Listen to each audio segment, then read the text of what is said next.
New video and updates के लिए bell icon पर प्रेस करें और ऑल पर सेट करें। शुरू करते हैं अल्लाह के बाबरकत नाम से जो बड़ा मेहरबान और नहायत रहम वाला है।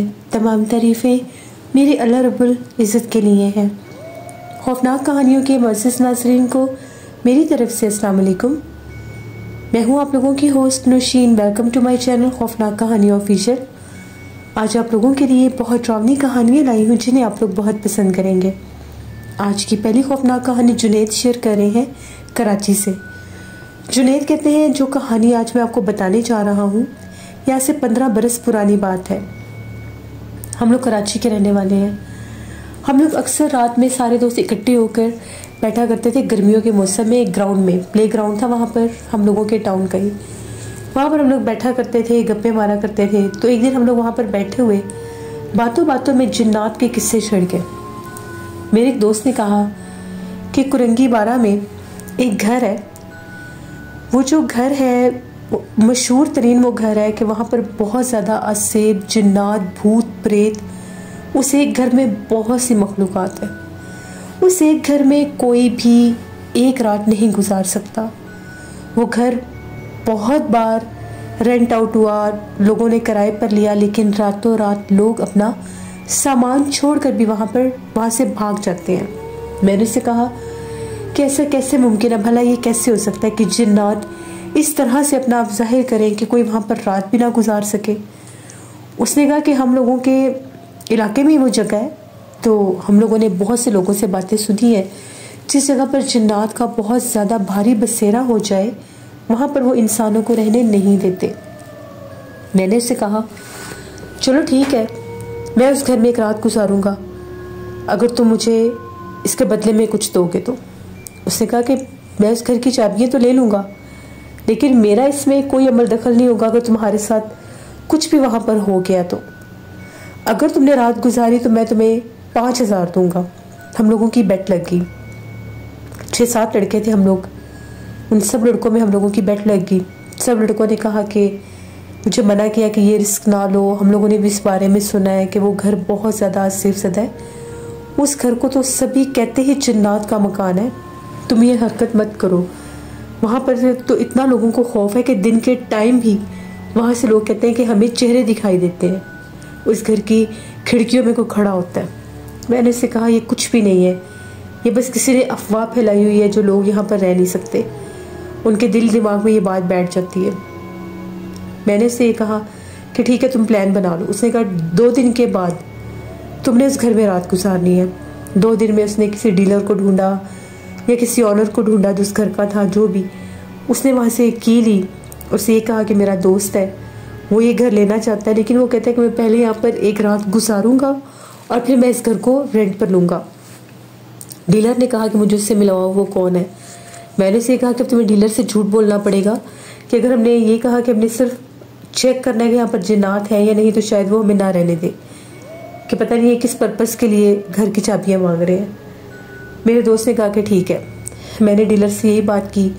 डीलर को कहा कि मैं एक घर लेना चाहता हूँ, मेरे रिलेटिव्स हैं, उन्होंने लेना है, तो आप एक रात के लिए हमें पहले चाबियाँ दें, पहले हम देखेंगे इस घर में रहा जाता भी है या नहीं।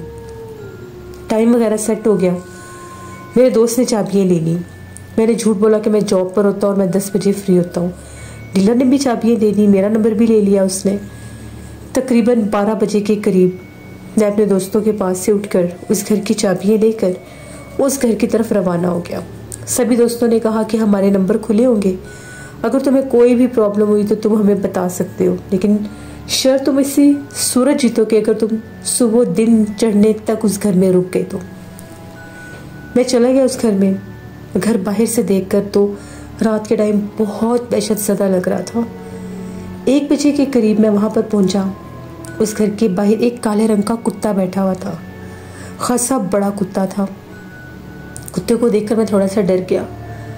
मैंने उसको पत्थर उठाकर जैसे ही उसके करीब फेंका, कुत्ता वहाँ से उठा और जाकर उस घर के कोने पर खड़ा हो गया। मैंने उस घर का दरवाज़ा खोला, घर के अंदर दाखिल हुआ। दाखिल होते साथ मैंने खांसी की और बुलंद आवाज़ में सलाम भी किया। घर का दरवाज़ा मैंने बंद कर लिया। दिल की धड़कन तो बहुत तेज़ थी कि पता नहीं आ तो गया हूँ। जोश में शर्त भी लगा ली है, पता नहीं अब आगे क्या होगा। लाइट ऑन की, सहन की लाइट जल गई। एक बल्ब लगा हुआ था, सामने एक बरामदा था, बैक साइड पर 2-3 कमरे थे। मेरा उस घर को देखने का कोई प्लान नहीं था, मैंने बस वहाँ पे रात गुजारनी थी। वहाँ एक बरामदे में एक चारपाई पड़ी हुई थी, वो टूटी हुई थी, और एक चेयर पड़ी हुई थी। चेयर की कुछ हालत ऐसी थी कि उस पर बैठा जा सकता था। मैं चेयर पर जाकर बैठ गया। कमरों के दरवाजे बंद थे। मेरे पास पूरे घर की चाबियाँ थी, मैं चाहता तो पूरा घर खोल सकता था। बैठा रहा, काफ़ी देर बैठा रहा, मोबाइल यूज़ करता रहा। तकरीबन आधा पौना घंटा गुजर गया, कुछ भी नहीं हुआ। कोई आहट, कोई शोर, कोई आवाज़, कुछ सुनाई नहीं दिया। जैसे ही आधा पौना घंटा गुजरा, पौने एक बजने का टाइम हुआ, सॉरी 1:30 पौने 2 बजे का टाइम हुआ, तो एकदम से ऐसा महसूस हुआ कि जैसे जो उस बरामदे का तीसरा कमरा था उसकी खिड़की खुलने की आवाज़ आई। जैसे खिड़कियाँ बंद रहने से उनको जंग लग जाता है और फिर खोलें तो आवाज़ लगती है, वो आवाज़ आई बाकायदा। जो ही आवाज़ आई, मेरे कान ऐसे खड़े हुए, मैंने पलट कर उस तरफ देखा। उस खिड़की में से मुझे एक चेहरा दिखाई दिया, छोटी सी बच्ची का। वो बच्ची उस खिड़की से झांक कर देख रही थी। उस बच्ची को देखकर जो मेरे दिल की हालत थी, मुझे ऐसा लग रहा था मेरी धड़कन बंद हो जाएगी। बच्ची बिल्कुल मेरे सामने थी, और ये इतना वाज़ेह था कि उसका चेहरा मैं देख रहा हूँ, वो मुझे देख रही है, बिल्कुल इंसानी शक्ल। 1 मिनट में मैंने जैसे उसको देखा, मुझे सकता सा हो गया, वो गायब होगी मेरी आंखों से। मैं घबरा गया। मैं चेयर से उठकर सहन में आके खड़ा हो गया कि लगता है मुझे यहाँ से भागना पड़ेगा, जिन्नात तो यहाँ पर मौजूद है और उसने अपना आप जाहिर भी कर दिया। मेरी नज़र उसी खिड़की पर जमी हुई थी।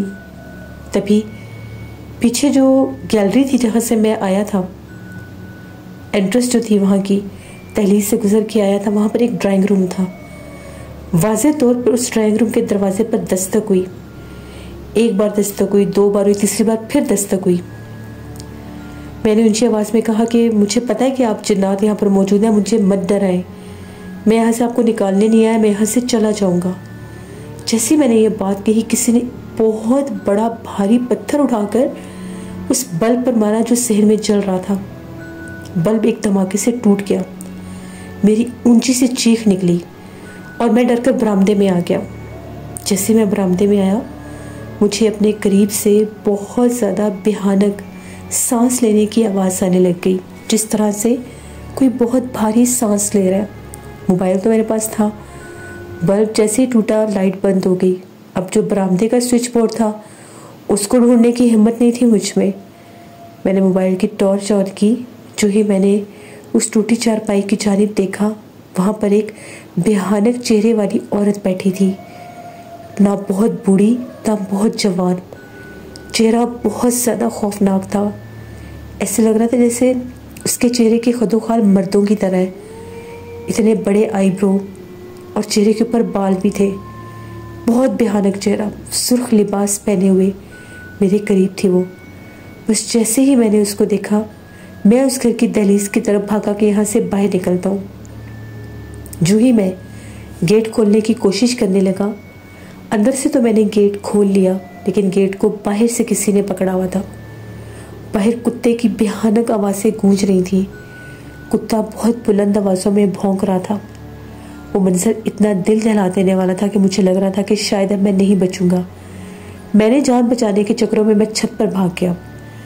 छत पर जाकर मैंने गली में झांक कर देखा, गली में कोई भी नहीं था। वही काले रंग का कुत्ता था। उस घर से लोगों को इतना खौफ था कि मगरिब के बाद गली सुनसान वीरान हो जाती थी। अब मैं तो आया भी रात 12 बजे के करीब था। वो कुत्ता बदस्तूर बाहर भौंक रहा था। अब मैं इतनी ऊंची छत की दीवार से नीचे फलांग नहीं सकता था। कोई वहाँ पर बाहर उतरने का रास्ता नहीं था, कोई शेड नहीं था। साथ वालों के घर जाता तो वो भी चोर कह देते, शायद मुझे मारने लग जाते। इतना दिमाग मऊफ हो गया कि इतना जहन में आ ही नहीं रहा था कि अपने दोस्तों को फ़ोन कर लूँ। तभी एकदम से मुझे सहन से किसी के बोलने की आवाज़ आई, जिस तरह से कोई बूढ़ी औरत बोल रही है। पता नहीं वो क्या कह रही थी। इसके साथ एक छोटी सी बच्ची की आवाज़ें भी गूंजने लगी, जैसे कोई बच्ची हंस रही है, खेल रही है, सहन में भाग रही है। जैसे मैंने ऊपर से झांक कर नीचे देखा, सहन में कोई भी नहीं था। सहन बिल्कुल खाली था, अंधेरे में डूबा हुआ था। लेकिन बरामदे में जो कुर्सी थी, उस कुर्सी के ऊपर बाकायदा कोई बैठा हुआ था, और वो जो कोई भी था उसकी टांगें इतनी लंबी थी कि कुर्सी बरामदे में थी और उसकी टांगें आधे आधे सहन तक आई हुई थी, फैली हुई थी टांगें, और आगे उल्टे पैर थे। मैंने दिल में सोचा कि अगर मैं यहाँ पर मज़ीद रुका तो ये मुझे जानी नुकसान दे देंगे। मैंने बिना सोचे समझे पहले बाहर छलांग लगाना चाहिए। जो ही मैं बाहर छलांग लगाने लगा, मुझे बाकायदा लगा मेरे कंधे से किसी ने मुझे पकड़ लिया है। मेरे पीछे कोई भी नहीं था, किसी गैर मरी मखलूक ने मेरे कंधों से मुझे पकड़ लिया। एकदम से मुझे अपने मोबाइल का ख्याल आया। मैंने अपना मोबाइल निकाला, पीछे की तरफ देखा, छत पर कोई नहीं था, लेकिन बाकायदा सीढ़ियों के ऊपर किसी के चढ़ने की आवाज़ आ रही थी। उसी लम्हे मेरे दोस्त का मैसेज आया। जैसे मैंने देखा तो मेरे दोस्त का मैसेज था। मैंने साजिद को फ़ौरन फ़ोन किया। उसने फ़ोन उठाया और पूछने लगा कि बताओ क्या हालात हैं। मैंने उससे कहा कि मुझे आकर बचा लो, वरना ये जिन्नात मुझे जान से मार देंगे। यहाँ पर इतने जिन्नात हैं कि मैंने उन्हें अपनी आंखों से देखा। मैं छत पर खड़ा हूँ। मैं बाहर मुंडेर से नीचे छलांग लगाने लगा था। दीवार के ऊपर था, मुझे किसी ने कंधे से पकड़ लिया। मेरी मदद करो। उसका घर उसी इलाके में था, वो करीबी था। 5 मिनट में नहीं गुजरे वो मोटरसाइकिल पर आ गया, हॉर्न पर हॉर्न बजाया जा रहा। मुझे कहता कि नीचे आ जाओ। मैंने उससे कहा कि मैं नीचे कैसे आऊँ, मुझे डर लग रहा है, मैं नीचे नहीं आ सकता। उसने कहा कुछ नहीं होता, तुम आ जाओ, आयतल कुर्सी पढ़ते आ जाओ। घर अंधेरे में डूबा हुआ था। मैंने मोबाइल की टॉर्च ऑन की। दीवार बहुत ऊंची थी, अगर मैं छलांग लगाता तो शायद मुझे कोई नुकसान भी हो जाता। कोई खिड़की भी नहीं थी उस साइड पर, इतनी ऊंची दीवार थी। अब मैं डरता डरता सीढ़ियों की तरफ बढ़ने लगा तो नीचे से सरगोशियाँ गूंज रही थी अंधेरे में। मेरी इतनी बुरी हालत थी कि मैं तो कुर्सी पर था। मैंने दिल में ये ख्याल किया था कि मैंने उस तरफ नहीं देखना जिस तरफ वो मखलूक़ात है। जो ही सीढ़ियों के दरमियान में आया, ऐसे लग रहा था पूरा सहन भरा हुआ है। इतने लोग बैठे हैं जिसका कोई हिसाब ही नहीं है, जैसे कोई मजमा लगा हुआ है। उस मजमे के दरमियान में जिस तरफ वो कुर्सी थी, वहाँ पर कोई बहुत बड़े सर वाली मखलूक बैठी थी। पता नहीं वो उनका सरदार था या कौन था, मुझे नहीं पता। उसका सर बहुत ज़्यादा बड़ा था, क्योंकि मेरे पास मोबाइल टॉर्च थी और नीचे ज़मीन पर बरामदे में जहाँ तक नज़र जा रही थी वो बेतहाशा तादाद में थे। मैंने फिर पीछे पलट कर नहीं देखा। अल्लाह का शुक्र अदा किया कि गेट खोला। गेट की कुंडी तो खुली हुई थी। जैसे मैंने गेट का दरवाज़ा अपनी तरफ खींचा, दरवाज़ा खुल गया। मैं बाहर निकला, हमने ताला लगाया। वो काले रंग का कुत्ता भी गले के कोने पर खड़ा हुआ था। वो मुझे अपने घर लेकर गया। उसने मेरी हालत देखी। मेरी हालत बहुत ज़्यादा ख़राब थी, रंग उड़े हुए थे, नीला मेरा चेहरा हुआ था। ये मेरी हालत हुई थी। उसने मुझे पानी वगैरह पिलाया। कुछ मेरी हार्ट बीट नॉर्मल हुई। मैंने उसे सारा माजरा बताया। उसने कहा कि तुम भी मजाक समझ रहे थे। तो मैं बताया भी था कि उस घर में बेतहाशा जिन्नात है और वो इतने तादाद में है कि वहाँ पर कोई रात नहीं गुजार सकता। कुछ आबिल हजरात का ये मानना है कि रात होते ही उस घर में जिन्नात जाग जाते हैं और वहाँ पर जिन्नात का पूरा शहर आबाद है। मैंने उसे कहा कि यह बात बिल्कुल ठीक है। उसे एक घर में जिन्नात का पूरा शहर आबाद है। जो कुछ मैं वहाँ से देख कर आ रहा हूँ, मेरी ज़िंदगी थी, मेरे माँ बाप की दुआएं थी, अल्लाह का करम था जो मैं बच के आ गया। मैं 1 महीना बीमार रहा। मेरा बुखार ही नहीं टूटता था। बड़ी दवाइयाँ ली मैंने, हर डॉक्टर के पास गया, यहाँ तक कि 1-2 बुज़ुर्गों के पास भी गया। उनसे दम करवाता था।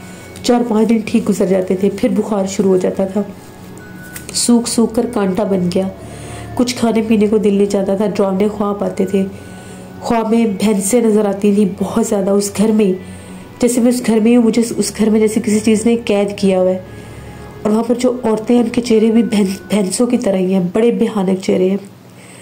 फिर मुझे किसी ने एक आमिल के बारे में बताया। मैं वहाँ पर गया सिंध वाली साइड पे। उन आमिल के पास मैं 7 दिन रुका। उन आमिल ने 7 दिन मेरे ऊपर अमल किया, दम किया। तब जाकर मेरी उन डरावने ख्वाबों से और उस मखलूक के असर से मेरी जान छूटी और मैंने अल्लाह से माफ़ी मांगी कि या अल्लाह मुझे माफ़ कर दे। जो मैं ये कह बैठा था कि जिन्नात इस तरह से अपना आप ज़ाहिर नहीं करते। बेशक जिन्नात अपना आप ज़ाहिर करते हैं, जिस जगह पर वो होते हैं वो अपना आप ज़रूर ज़ाहिर करते हैं। प्लीज़ कभी भी मेरी तरह कोई गलती ना करें। हर बार इंसान नहीं बच सकता। अगर मेरी जगह पर कोई और होता तो शायद ये बर्दाश्त ना कर सकता। ये मेरी एक कहानी थी जो मैंने आपके साथ शेयर की। बहुत शुक्रिया जुनैद आपका। बिल्कुल लिसनर्स, अपनी ज़िंदगी को कभी भी इस तरह के मामलात में नहीं डालना चाहिए। ये थी आज की खौफनाक कहानी। अपना फीडबैक मुझे ज़रूर दें, आप लोगों को कैसी लगी। आप लोग भी अपनी खौफनाक कहानियाँ शेयर कर सकते हैं डिस्क्रिप्शन बॉक्स में दिए गए ईमेल आईडी nushinbir57@gmail.com पर। इसके अलावा आप लोग मुझे कमेंट बॉक्स में भी स्टोरी शेयर कर सकते हैं। हॉरर स्टोरीज ऑफिशियल पर मैं हॉरर नावल बिल्ली ऑन एयर कर रही हूँ। उस नावल को ज़रूर आप लोग सुने, आप लोगों को बहुत पसंद आएगा। उसकी मैं एक दिन के बाद एक एपिसोड ऑन एयर करती हूँ। अपना बहुत सा ख्याल रखिएगा। अपनी ढेरों दुआओं में मुझे, मेरी फैमिली, मेरे पूरे पाकिस्तान को याद रखिएगा। Thank you for listening my stories. Stay blessed. Allah निगहबान।